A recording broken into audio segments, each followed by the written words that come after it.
நாகாத்தம்மன் யார்? நாகாத்தம்மன் என்பது வெறும் தெய்வம் அல்ல, தீமைகளை அழிக்கும் ஆதிசக்தியின் அம்சம். தீய சக்திகளிடமிருந்து பக்தர்களை காக்கவே அன்னை நாக வடிவம் எடுத்தாள். உங்கள் வீட்டில் நாகாத்தம்மன் அருள் இருந்தால் எந்த விஷ சக்தியும் உங்களை அண்டாது. செவ்வாய் அல்லது வெள்ளிக்கிழமைகளில் நாகாத்தம்மனுக்கு பால் அபிஷேகம் செய்து 2 நெய் தீபம் ஏற்றி வழிபடுங்கள். உங்கள் நாகதோஷம் நீங்கி வாழ்வு சுபிட்சமாகும். ஏன் நாகாத்தம்மன் குடிக்கொண்டிருக்கும் புற்றில் பால் ஊற்றுகிறோம்? இது வெறும் சடங்கல்ல, நம்மிடம் உள்ள அகங்காரத்தை அம்மனிடம் அர்ப்பணிப்பதன் அடையாளம். சக்தி வாய்ந்த நாகாத்தம்மன் மந்திரம். தினமும் காலையில் இந்த மந்திரத்தை சொல்லுங்கள்.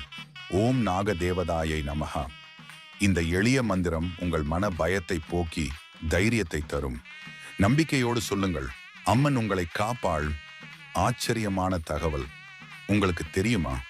உலகில் உள்ள பல நாகாத்தம்மன் கோவில்களில் இன்றும் நிஜ பாம்புகள் அம்மனை தரிசிக்க வருவதாக நம்பப்படுகிறது. அம்மன் அருளால் அந்த பாம்புகள் யாரையும் தீண்டுவதில்லை. இதுதான் பக்தியின் மகிமை. இது போன்ற பக்தி கதைகளை தெரிந்து கொள்ள இப்போதே பக்தி பயணம் சேனலை சப்ஸ்கிரைப் செய்யுங்கள்.